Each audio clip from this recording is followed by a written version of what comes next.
पितृपक्ष 2025 म्हणजेच पितृपंधरवाडा यावर्षी कधीपासून सुरू होत आहे। तुम्हाला जर तुमच्या पितरांची श्राद्ध तिथी माहित नसेल तर श्राद्ध कधी घालावे, कोणत्या तिथीला घालावे, याच वर्षी जर तुमच्या घरात कोणाचा मृत्यू झालेला असेल, जसं की तुमचे आई वडील किंवा घरामध्ये इतर मंडळी असतील, कोणी गेलं असेल तर त्यांचं श्राद्ध या वर्षी पितृपक्षामध्ये घालावं का आणि घालायचं असेल तर ते कोणत्या तिथीला घालावं। त्याचबरोबर यंदाच्या पितृपक्षातील सर्व तिथी, त्यांची तारीख आणि त्यांच्या वारासह माहिती या व्हिडिओमध्ये मी तुमच्यासोबत शेअर करणार आहे। नमस्कार सर्वांना, मी प्रांजली। गणपती विसर्जन झालं की दुसऱ्या दिवशीपासून पितृपक्षाला सुरुवात होत असते आणि हो, या व्हिडिओमध्ये मी खूप महत्त्वाची माहिती तुमच्यासोबत शेअर करणार आहे, ती म्हणजे भरणी श्राद्ध वर्ष श्राद्ध झाल्याच्या नंतर करावं की वर्ष श्राद्धाच्या अगोदर करावं, यावर बऱ्याच जणांचे वेगवेगळे मत आहेत। बरेच जण म्हणतात की वर्ष श्राद्ध झाल्यावर करायचं आणि बरेच जण म्हणतात की वर्ष श्राद्धाच्या अगोदर त्या मृत व्यक्तीचं भरणी श्राद्ध घालायचं असतं। तर हा विषय सुद्धा या व्हिडिओमध्ये मी तुमच्यासोबत क्लिअर करणार आहे, कारण खूप कन्फ्युजन होतं। एक जण असं म्हणतं, एक जण तसं म्हणतं, मग काय करावं हे कळत नाही।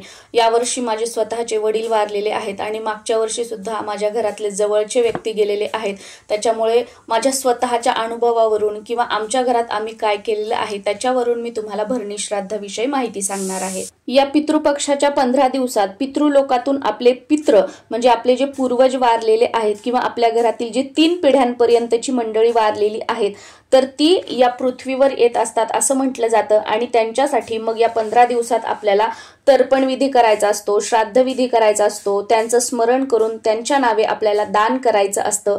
पितृदोष हा 3 पिढ्यांपर्यंतचा आपल्याला लागत असतो। बरेच जण म्हणतात बघा की 7 पिढ्यांचा पितृदोष तुमचा दूर होईल, असं होईल, तर 7 पिढ्यांचा पितृदोष लागत नसतो, 3 पिढ्यांचाच पितृदोष लागत असतो आणि महिलांना सासरचा आणि माहेरचा दोन्हीकडचा पितृदोष लागत असतो। महिलांनी सासरच्या पितरांची आणि माहेरच्या पितरांची सेवा केली तर अतिशय उत्तम, दोन्हीकडच्या पितरांचा आशीर्वाद आपल्याला मिळतो। आता आमच्याकडे ना श्राद्ध तिथीला गुरुजींना बोलवलं जातं आणि त्यांच्याकडून हा श्राद्ध पक्षाचा जो विधी आहे तो करून घेतला जातो। आमच्याकडे घरच्या घरी केलं जात नाही आणि जेव्हा आपण गुरुजींना बोलवतो, गुरुजींकडून हा श्राद्ध विधी करून घेतो, तर त्यावेळेला आपल्या 3 पिढ्यांपर्यंतच्या पितरांची जे जे व्यक्ती गेलेले आहेत त्यांची नावं सांगायची असतात आणि आपलं गोत्र सांगायचं असतं। त्यामुळे तुमच्या 3 पिढ्यांपर्यंतच्या पितरांची नावं तुमच्या घरातील मोठ्या मंडळींकडून तुम्ही माहीत करून घ्या, ती एखाद्या कागदावर लिहून ठेवा, कारण ही तुम्हाला पुढे कामी येणार आहेत। कारण तुम्हाला जर तुमच्या 3 पिढ्यांपर्यंतच्या पितरांची नावच माहीत नसतील तर तुम्ही श्राद्ध कोणासाठी घालणार?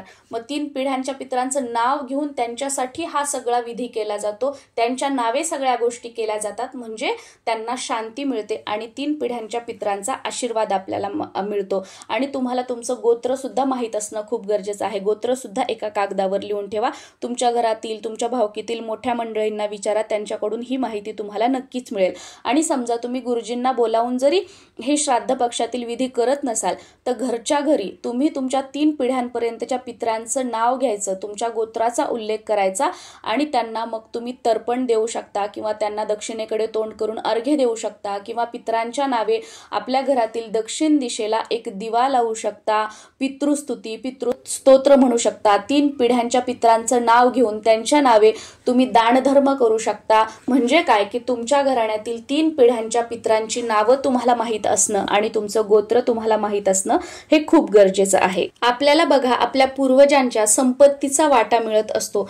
जसं आपण म्हणतो की आमच्या पूर्वजांच्या कृपेने, आईवडिलांच्या पुण्याईने आमचं सगळं चांगलं आहे, तसंच आपले जे पूर्वज असतात, जे मृत पावलेले जे आपल्या घरातील पूर्वज असतात, तर त्यांचे काही जे दोष असतात ते सुद्धा आपल्याला लागत असतात, आपल्या कुळाला लागत असतात आणि ते पिढ्या पुढे जात असतात। आपल्या पूर्वजांनी जर काही कुळाचार, कुळधर्म केला नसेल, पूर्वीपासून चालत आलेल्या काही रूढी परंपरा असतील त्या त्यांनी फॉलो केल्या नसतील, तर बघा आपल्यापैकी बरेच जण असे आहेत की म्हणतात आता आमचे सासू सासरे काहीच देवदेव करत नव्हते, काहीच हे करत नव्हते, पण आम्ही करतो। मग त्यांनी न केलेले जे दोष असतात ना ते आपल्याला लागतात आणि आपण काही गोष्टी ज्या पाळलेल्या नसतात ते पुढे आपल्या मुलांना लागतात किंवा आपण ज्या काही सगळ्यात चांगल्या गोष्टी करतो त्याचं पुण्य जे आहे ते पुढे आपल्या मुलाबाळांना लागतं। म्हणून म्हटलं जातं बघा की आपल्या घराण्याच्या ज्या रूढी परंपरा आहेत ना त्या घरातील मोठ्या मंडळींकडून तुम्ही जाणून घ्या, त्यांचं पालन करा, त्या रूढी परंपराप्रमाणेच आपले सगळे सणवार साजरे करा, त्या परंपरा पुढे चालू ठेवा। यामुळे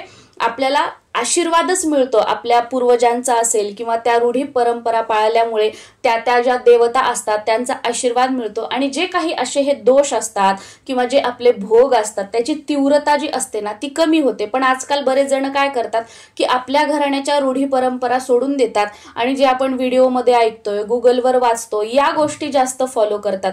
जवळजवळ माझ्या प्रत्येक व्हिडिओमध्ये माझं तुम्हाला सांगणं असतं बघा की ह्या सगळ्या गोष्टी एक नॉलेज म्हणून तुम्ही घ्या. मी पण व्हिडिओमध्ये जे सांगते ते एक नॉलेज म्हणून तुम्ही ग्रहण करा, पण तुमच्या घराण्यातल्या ज्या रूढी परंपरा आहेत ना त्यानुसारच हे आपले वर्षभरातले जे मोठे मोठे सणवार असतात ते तुम्ही साजरे करत जा. कारण मी स्वतः माझ्या घराण्यातल्या ज्या रूढी परंपरा आहेत त्या फॉलो करते आणि त्यानुसारच सगळ्या गोष्टी करते. म्हणून मी तुम्हाला अगदी कळकळीने प्रत्येक व्हिडिओमध्ये ही एक गोष्ट सांगत असते.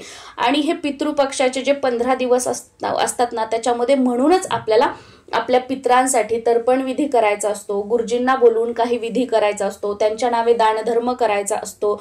या सगळ्या गोष्टी केल्यामुळे जे काही दोष असतात, जो पितृदोष लागलेला असतो, तुम्हाला कालसर्प शांती करायला सांगितलेली असते किंवा तुमच्या घरामध्ये बघा नवरा बायकोचं जमत नाही, घरामध्ये बरकत नाहीये, एक झाला की दुसरा व्यवसाय बंद करावा लागतो, कोणत्या व्यवसायामध्ये बरकत नाहीये, नोकरीमध्ये कोणाची प्रगती नाहीये, व्यसनाधीन सगळं कुटुंब झालेलं आहे, घरातील पुरुष मंडळी व्यसनाच्या आहारी गेलेली आहेत, बाळांचे लग्न होत नाहीत, मुलं वाया गेलेले आहेत, अशा सगळ्या गोष्टींचा त्रास होत असेल ना, मुलांना संतान प्राप्तीसाठी प्रॉब्लेम येणे किंवा मुलांचे विवाह न जुळणे, तर कुठेतरी पितृदोषाचा त्रास असू शकतो. आणि या पितृपक्षामध्ये जर पितरांच्या नावे पितरांसाठी आपण काही गोष्टी केल्या त्यांच्या तिथीला तर याचा आपल्याला खूप फायदा होतो, पितरांचा आशीर्वाद मिळतो आणि 3 पिढ्यांचे पित्र शांत होतात जर आपण पितृपक्षामध्ये त्यांच्यासाठी विधी केला तर, आणि 3 पिढ्यांच्या पितरांचा आशीर्वाद मिळतो. म्हणून हा पितृपक्ष जो आहे तो खूप महत्वाचा आहे पितरांची सेवा करण्यासाठी. एक वेळ असं म्हटलं जातं की देवाची सेवा तुम्ही नंतर करा पण पितरांची सेवा तुम्ही आधी करा.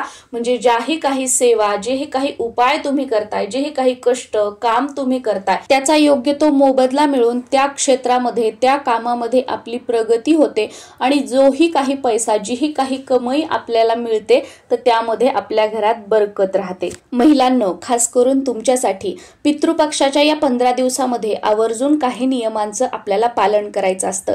आपल्या पितरांसाठी या 15 दिवसात काही गोष्टी लक्षात ठेवून आवर्जून आपल्याला करायच्या असतात आणि काही गोष्टी लक्षात ठेवून आवर्जून आपल्याला टाळायच्या सुद्धा असतात. या 15 दिवसात खरेदी करण्याबाबत सुद्धा बरेचसे काही नियम आहेत. काय गोष्टी खरेदी करायच्या, कोणत्या वस्तूंची या महिन्यामध्ये खरेदी करू नये, म्हणजे या 15 दिवसात खरेदी करू नये, अशा बऱ्याचशा गोष्टी आहेत. आणि ही सर्व माहिती असणारा या 15 दिवसामध्ये घरात आपण कोणते नियम पाळायचे याबद्दलची माहिती असणारा व्हिडिओ मी तुमच्यासोबत शेअर केलेला आहे. त्या व्हिडिओची लिंक खाली डिस्क्रिप्शन मध्ये मी तुम्हाला देत आहे किंवा चॅनलवर गेल्यानंतर पहिला व्हिडिओ तुम्हाला तोच बघायला मिळेल. त्या व्हिडिओमधून खूप महत्त्वाची माहिती तुम्हाला ऐकायला आणि बघायला मिळेल जी या 15 दिवसात आपल्या प्रत्येकासाठी खूप महत्त्वाची आहे. तुम्हाला जर तुमच्या पितरांची तिथी माहीत नसेल तर तुमच्या घराच्या आजूबाजूला कोणी गुरुजी असतील त्यांच्याकडून तुम्ही माहीत करून घ्या किंवा तुमच्या घरातील मोठ्या मंडळींना विचारा, त्यांच्याकडून जाणून घ्या आणि त्या दिवशी आपल्या पितरांच्या नावे तुम्ही दानधर्म, तर्पण विधी वगैरे या सगळ्या गोष्टी करू शकता. आणि जर तुम्हाला तुमच्या पितरांची तिथी माहीतच झाली नाही, तुम्हाला माहीतच नाही, तर अशा वेळेला पितृपक्षाचा शेवटचा दिवस, पितृपंधरवाड्याचा शेवटचा दिवस म्हणजे सर्व पितरी अमावस्या, तर या सर्व पितरी अमावस्येला तुम्हाला ज्या पितरांची तिथी माहीत नाही त्या सर्व पितरांचं श्राद्ध तुम्ही घालू शकता. आता वळूया आपण भरणी श्राद्धाकडे, जे बरेच जण खूप वेगवेगळं सांगतात. तर बघा, तुमच्या कुळानुसार ही पद्धत तुमच्याकडे थोडीशी वेगळी असू शकते, पण मी तुम्हाला आमच्याकडे काय केलं जातं ती माहिती शेअर करत आहे. मग यावर तुमच्या घरातील मोठ्या मंडळींना तुम्ही विचारा, तुमच्या संपर्कामध्ये जे कोणी गुरुजी असतील त्यांना तुम्ही विचारा आणि त्यानुसारच तुम्ही ठरवा की या भरणी श्राद्धाचं काय करायचं आणि काय करायचं नाही. कारण युट्यूबवरती जर तुम्ही ऐकलं तर तुम्हाला एक जण म्हणतील वर्ष झाल्यानंतर करा, बरेच जण म्हणतील वर्ष श्राद्धाच्या अगोदर करा. याच्यात कन्फ्यूज होण्यापेक्षा तुमच्या जवळच्या मंडळींना विचारा, गुरुजींना विचारा आणि मग तुम्ही ठरवा की तुम्हाला काय करायचं आहे. आता मी तुम्हाला सांगितलं सुरुवातीलाच, बघा यावर्षी माझे वडील वारलेले आहेत आणि मागच्या वर्षी पण खूप जवळचे आमच्या घरातील व्यक्ती एक गेले होते. तर आमच्याकडे काय आहे की भरणी श्राद्ध जे असतं व्यक्ती वारल्यानंतर वर्ष श्राद्ध होण्याच्या अगोदर केलं जातं. पितृपक्षामध्ये भरणी श्राद्ध म्हणून एक तिथी असते, त्या तिथीला वर्ष श्राद्ध होण्याच्या अगोदर वारलेल्या व्यक्तीचं श्राद्ध केलं जातं आणि वर्ष श्राद्ध झाल्याच्या नंतर जे पितृपक्ष येतं त्यामध्ये त्या पित्राची जी तिथी आहे, ज्या तिथीला तो व्यक्ती वारला आहे त्या तिथीला मग वर्ष श्राद्ध झाल्यापासून पितृ आमच्याकडे करायला सुरुवात केली जाते। आली का गोष्ट लक्षात? वर्ष श्राद्धाच्या अगोदर भरणी श्राद्धाला त्या गेलेल्या व्यक्तीसाठी आमच्याकडे विधी केला जातो आणि वर्ष श्राद्ध झाल्याच्या नंतर त्या गेलेल्या व्यक्तीची जी तिथी असेल त्या तिथीला पितृपक्षामध्ये त्यांच्या नावे श्राद्ध विधी केला जातो। जास्त कन्फ्यूज होण्यापेक्षा तुम्ही इथे एक गोष्ट लक्षात घ्या, भरणी श्राद्ध म्हणजे काय, भरणी नक्षत्र म्हणजे काय, तर भरणी नक्षत्राची देवता ही यमदेव आहेत आणि यमाला आपण आद्य पितर असंही म्हणतो। या भरणी नक्षत्रावर भरणी श्राद्धाला मृत व्यक्तीचं जर आपण श्राद्ध केलं तर त्या व्यक्तीला सर्व तीर्थयात्रा केल्याचं पुण्य प्राप्त होत असतं। बऱ्याच जणांची बघा, जे व्यक्ती वारलेले असतात बऱ्याच जणांची तीर्थयात्रा वगैरे करण्याची इच्छा असते, बरेच जण करून आलेले असतात पण अजून मला इथे जायचंय तिथे जायचं असं काही असतं आणि बऱ्याच जणांची इच्छा नसते, झालेलं नसतं, पण त्या व्यक्तीला तीर्थयात्रा केलेलं पुण्य मिळावं यासाठी भरणी नक्षत्रावर त्या गेलेल्या व्यक्तीचं श्राद्ध घातलं जातं। त्यामुळे वर्ष श्राद्ध झाल्यावरच करावं किंवा वर्ष श्राद्धाच्या अगोदर करावं असा काहीही प्रश्न येत नाही, कारण अगोदर जरी केलं तरी आपण हे कशासाठी करतोय की त्या व्यक्तीला तीर्थयात्रा केल्याचं पुण्य मिळावं यासाठी करतोय। आणि वर्ष श्राद्ध झाल्यानंतर जर आपण केलं तर मग त्या व्यक्तीची जी तिथी असते त्याला आपल्याला करायचं असतं।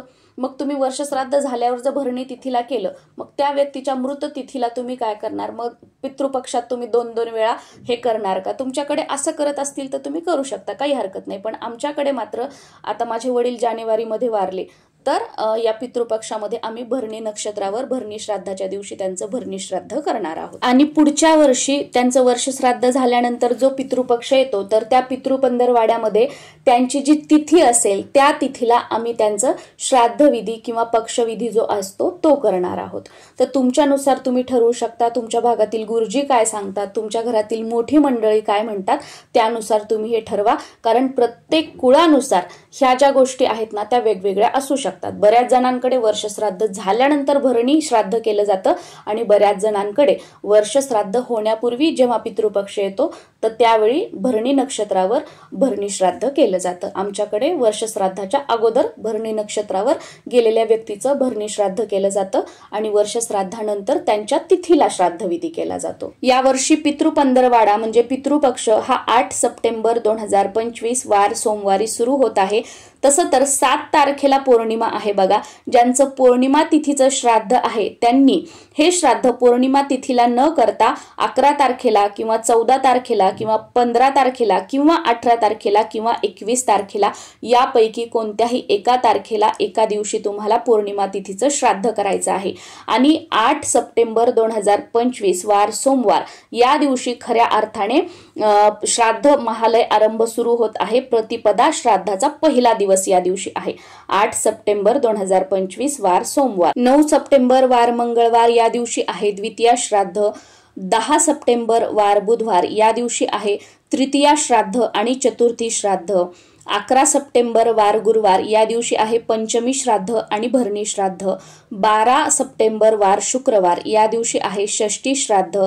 13 सप्टेंबर शनिवार या दिवशी आहे सप्तमी श्राद्ध। 14 सप्टेंबर वार रविवार या दिवशी आहे अष्टमी श्राद्ध मध्याष्टमी श्राद्ध। 15 सप्टेंबर वार सोमवार या दिवशी आहे अविधवा नवमी आणि नवमी श्राद्ध। 16 सप्टेंबर मंगळवारी आहे दशमी श्राद्ध। 17 सप्टेंबर बुधवारी आहे एकादशी श्राद्ध। 18 सप्टेंबर गुरुवारी आहे द्वादशी श्राद्ध। 19 सप्टेंबर शुक्रवारी आहे मघा श्राद्ध आणि त्रयोदशी श्राद्ध। 20 सप्टेंबर शनिवारी आहे चतुर्दशी श्राद्ध शास्त्रदिहत पितृश्राद्ध आणि 21 तारखेला आहे सर्व पितरी अमावस्या या दिवशी आहे अमावस्या श्राद्ध। तुम्हाला जर तुमच्या पितरांची तिथी माहित नसेल तर या सर्व पितरी अमावस्येला तुम्ही श्राद्ध घालू शकता। नमस्कार।